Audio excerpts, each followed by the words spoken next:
সন্দেশখালী থেকে সম্প্রতি বিপুল পরিমাণ অস্ত্র উদ্ধার হয়েছিল এনএসজি তল্লাশিতে।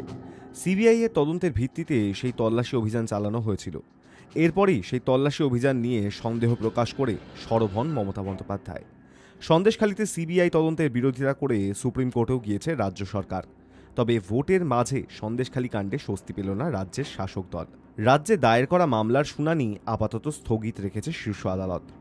ফের জুলাইতে এই মামলা শুনানি হবে বলে জানিয়েছে সুপ্রিম কোর্টের ডিভিশন বেঞ্চ।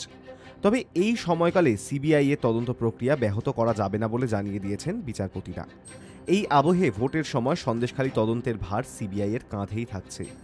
ভোটের ফল প্রকাশের প্রায় এক মাস পর এই মামলা শুনানি ফের হবে। দুই বিচারপতির বেঞ্চ এও স্পষ্ট করে দেন, সুপ্রিম কোর্টে মামলা বিচারাধীন আছে বলে হাইকোর্টে চলতে থাকা মামলায় কোনো বাধা দেওয়া যাবে না।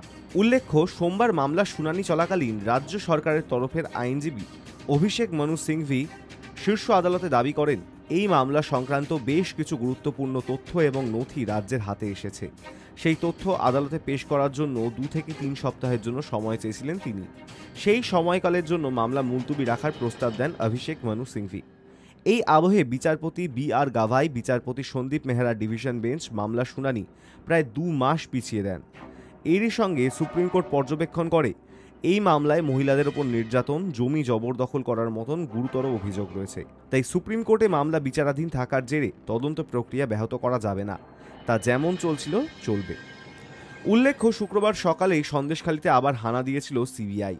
সেদিন শাহজাহান শেখের ঘনিষ্ঠ হিসেবে পরিচিত সরবেরিয়ার এক স্থানীয় নেতার বাড়ি থেকে উদ্ধার হয় বিপুল পরিমাণ অস্ত্র।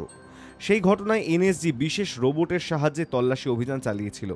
আর সেই তল্লাশির কয়েক ঘন্টা যেতে না যেতেই বিজেপির বিরুদ্ধে ষড়যন্ত্রের অভিযোগ তুলে নির্বাচন কমিশনের দ্বারস্থ হয় তৃণমূল কংগ্রেস।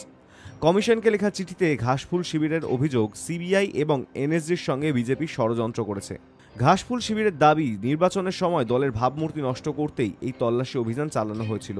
চিঠিতে এও লেখা হয়, তল্লাশি এবং বাজেয়াপ্ত প্রক্রিয়ার সময় এই অস্ত্রগুলি সত্যি উদ্ধার করা হয়েছিল কিনা বা সেগুলি সিবিআই বা এনএসজি গোপনে রেখেছিল কিনা তা নিশ্চিতভাবে জানার কোনো উপায় নেই। পরে মমতার গলাতেও একই সুর শোনা গিয়েছিল। তবে এইসবের মাঝে শীর্ষ আদালত জানিয়ে দিল, সন্দেশখালীতে আপাতত তদন্ত চালিয়ে যাবে সিবিআই। High news network.